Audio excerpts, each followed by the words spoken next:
থেকে এসেছেন এবং তার চিকিৎসা পাবো আমাদের আগ্রহ হবে আপনারা সাহায্য করেছেন আপনারা সেই অনেক বাধা এবং অনেক বিপত্তি পেরিয়ে আমি এসেছি যারা সাহায্য করেছেন তাদের কাছে কি বলবো এবং যারা বাধা দিচ্ছেন তারা শুনতে পারেন এবং যারা সাহায্য করেছেন তাদের জয় হয়েছে তাদের কাছে মুক্ত হবো শেষে মহান আল্লাহর কাছে মুক্ত হবো আপনারা সবাই দোয়া করবেন এখন আমরা অনেকদিন আগে রওনা হতে হবে কানাডাতে এবং মাগরিবের আগে তাকে দাফন করতে হবে তার চিকিৎসা হয়ে যায় ধন্যবাদ।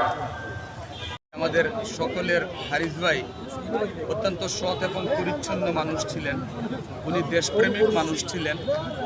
দেশের প্রতি এবং দেশের স্বাধীনতা এবং সার্বভৌমত্বের প্রতি দেশের মানুষের প্রতি ওনার ডেডিকেশন ছিল। আপনি নিশ্চয়ই খেয়াল করে দেখবেন যে উনি দেড় যুগেরও বেশি সময় কিন্তু উনি দেশেই ছিলেন। আমি একটু আগেও বলেছি যে উনি চাইলে কিন্তু বিলাসী জীবনযাপন করতে পারতেন দেশের বাইরে গিয়ে। উনি চাইলেই কিন্তু ওনার পরিবার পরিজনকে নিয়ে দেশের বাইরে যেতে পারতেন, কিন্তু সেটি উনি করেননি। এই যে দেশ ছেড়ে না যাওয়াটাই প্রমাণ করে যে এই জনাব হারিস চৌধুরী দেশের মানুষের প্রতি কতটুকু মমত্ববোধ তার ছিল, এটি তার বিগত দেড় দশকের কষ্টের মাধ্যমে কিন্তু উনি প্রমাণ করে দিয়ে গেছেন।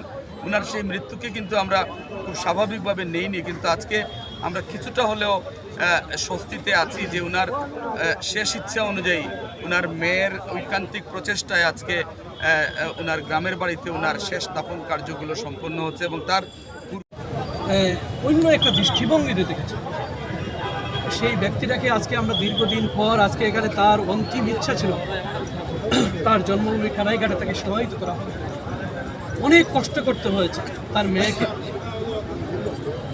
মাস্টার স্বামীরা তাকে অনেক কষ্ট করতে হয়েছে এই লাশটাকে এখানে নিয়ে আসতে। আমরা যারা বিএনপি পরিবার রয়েছে তাদের সবার প্রতি আজকে এই দিনে আজকে সভাপতি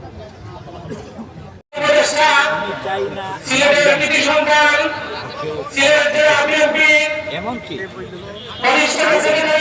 নাম বলেছিলেন প্রধানমন্ত্রী বেগম খালেদা জিয়াকে এবং আমাদের জীবন তো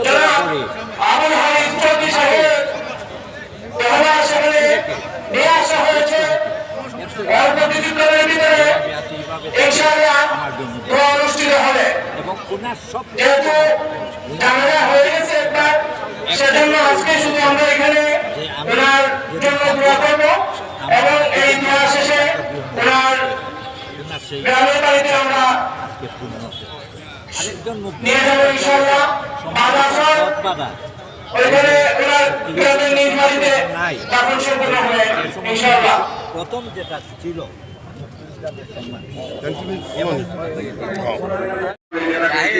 এখন কপিল আমাদের পাশাপাশি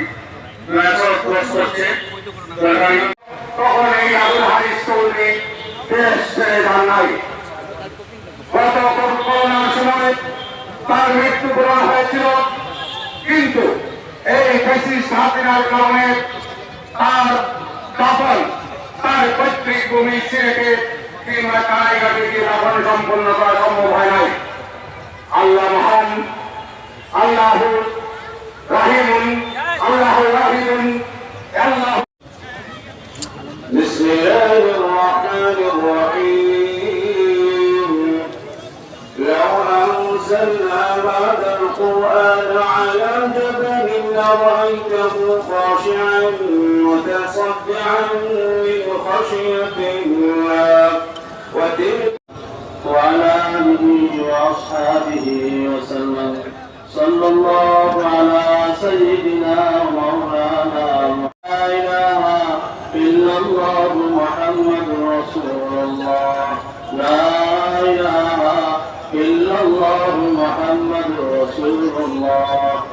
الحمد لله رب العالمين والعاقبة للمتقين والصلاة والسلام على سيد المرسلين وعلى آله وأصحابه أجمعين. ربنا ظلمنا أنفسنا وإن لم تغفر لنا وترحمنا لنكونن من الخاسرين. ربنا اغفر لنا ولإخواننا الذين سبقونا صغيرا. ربنا لا تزغ قلوبنا بعد إذ هديتنا من لدنك رحمة إنك أنت الوهاب يا ذا الجلال والإكرام يا ذا الجلال والإكرام يا أرحم الراحمين আল্লাহ পরবর্তীকালে আলম দেশে আমরা গুনাহগার আমরা অপরাধী আমাদের জীবনে যাবতীয় আমাদের সকল কবুল ফরমাও আল্লাহ এই মুহূর্তে বিশেষ করে স্মরণ করতেছি আল্লাহ ইয়া আল্লাহ যে সকল লোক 5 আগস্ট শহীদ হয়েছে আল্লাহ ইয়া আল্লাহ 1000 লোক শহীদ হয়েছে 10,000 মতো এরকম ভাবে আহত হয়ে হসপিটাল আছে আল্লাহ তুমি তাদেরকে মাফ ফরমাও ইয়া আল্লাহ তাদের কবর তুমি জান্নাতের বাগান বানাই দাও আর আহতদেরকে আল্লাহ পরিপূর্ণভাবে সুস্থ করে তাদের ঘরে ফিরে দাও আল্লাহ আমাদের দেশকে وفي الآخرة حسنة وقنا عذاب النار ربنا عليك توكلنا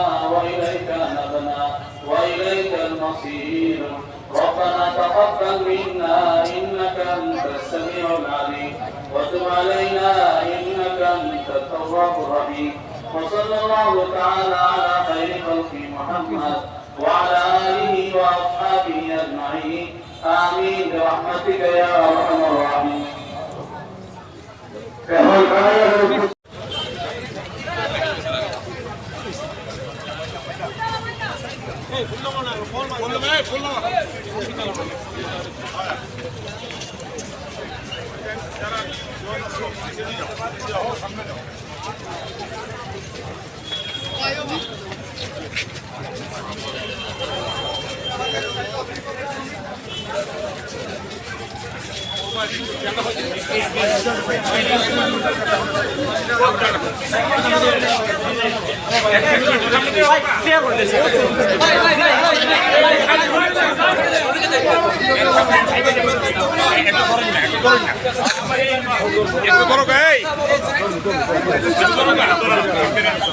আস্তে আস্তে আস্তে আস্তে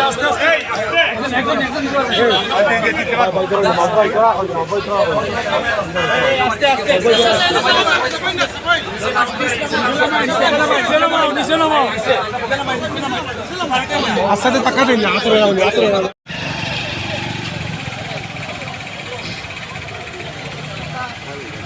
জি জি